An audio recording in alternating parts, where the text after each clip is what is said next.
மக்கள் அனைவருக்கும் வணக்கம். நம் நாட்டில் ஓட்டுரிமை என்பது மிக மகத்தானது, சக்தி வாய்ந்தது, சிறப்பானது. ஏனென்றால் voters right is based on the principle of equality, அதாவது சமத்துவம் என்ற உன்னத கோட்பாட்டின் அடிப்படையில் உருவானது ஓட்டுரிமை. இதற்கு ஜாதி மத பேதம் கிடையாது, ஆண் பெண் என்ற பாகுபாடு கிடையாது, பணக்காரன் ஏழை என்ற வேறுபாடு கிடையாது, அறிவாளி முட்டாள் என்ற வித்தியாசமும் இல்லை. அதாவது ஒரு நாட்டில் பணக்காரன் இருக்கான், அவன் ஓட்டு போட்டால் அந்த ஓட்டை ரெண்டுன்னு கணக்கு எடுத்துக்க மாட்டாங்க. ஏழை ஓட்டு போட்டாலும் ஒன்று தான், பணக்காரன் ஓட்டு போட்டாலும் ஒன்று தான். நம் நாட்டில் இந்து மக்கள் பெரும்பான்மையாக இருக்காங்க. ஆனால் இந்துக்கள் ஓட்டு போட்டாலும் ஒரு ஓட்டு தான், மற்ற மதத்தினர் ஓட்டு போட்டாலும் ஒரு ஓட்டு தான். இப்போ அறிஞர்கள் இருக்கிறாங்க, முட்டாட்கள் இருக்கிறார்கள். அறிஞர்கள் ஓட்டு போட்டால் அந்த ஓட்டுக்கு வேல்யூ ரெண்டுன்னு எடுத்துக்க முடியாது. முட்டாள் போட்டாலும் ஒன்று தான், அறிஞர்கள் போட்டாலும் ஒன்று தான். ஆனால் இந்த ஓட்டை பயன்படுத்தி சரியான ஜனநாயக அரசை தேர்ந்தெடுத்தால் ஜனநாயகம் மலரும். முதல்ல இப்போ ஜனநாயகம்னா என்ன? அதாவது முன்னாள் அமெரிக்க ஜனாதிபதி த கிரேட் அப்ரஹாம் லிங்கன் சொல்றாரு, democracy is government by the people, for the people and of the people.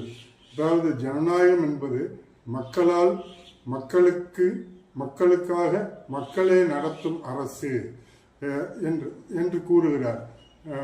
இந்த ஜனநாயகத்தை ஓட்டுரிமை மூலம்தான் வெற்றி பெற செய்ய முடியும். ஓட்டுரிமையை சரியாக பயன்படுத்தி சரியான அரசை தேர்ந்தெடுத்தால் ஜனநாயகம் கொடிகட்டி பறக்கும். இல்லை என்றால் அது பணநாயகமாக மாறி மக்களையும் நாட்டையும் சீரழிக்கும். இதைத்தான் இங்கிலாந்து இலக்கிய மேதை, நோபல் பரிசு பெற்ற மாபெரும் தத்துவஞானி ஜார்ஜ் பெர்னார்ட் ஷா கூறுகிறார், democracy is government that buys the people, for from the people and of the people. இதன் பொருள் என்னவென்றால் சரியாக தேர்வு செய்யப்படாத ஜனநாயகத்தில் அரசு மக்களை விலைக்கு வாங்கும். மக்களுக்கும் அரசுக்கும் உள்ள இடைவெளி மிக அதிகமாக இருக்கும். அரசு மக்கள் நலன் என்ற பாதையை விட்டு தன்னலம் என்ற சுயநல பாதையை நோக்கி போகும். எனவே இந்த மாதிரி அமைந்தால் நாட்டுக்கும் மக்களுக்கும் பெரும் தீமை விளைவிக்கும்.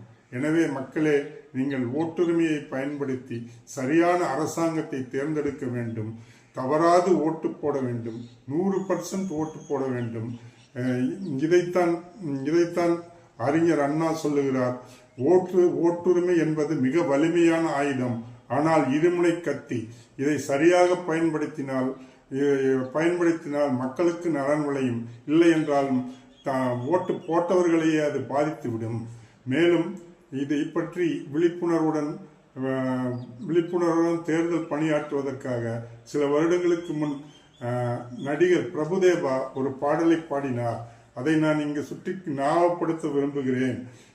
ஓட்டு நம்ம உரிமை, உணர்ந்துட்டா பெருமை, காசு வாங்கி ஓட்டு போட்டா தீர்ந்திடுமா வறுமை, நேர்மை இங்கு யாரு தேடிப்பாரு, உண்மையான தேர்தலுக்கு ரூபாய் எதுக்கு தூது. எனவே இவற்றை பின்பற்றி சரியாக ஓட்டு போட்டு சிறந்த அரசாங்கத்தை தேர்ந்தெடுங்கள். வாழ்க பாரதம், வளர்க தமிழ்நாடு, வாழ்க ஜனநாயகம்.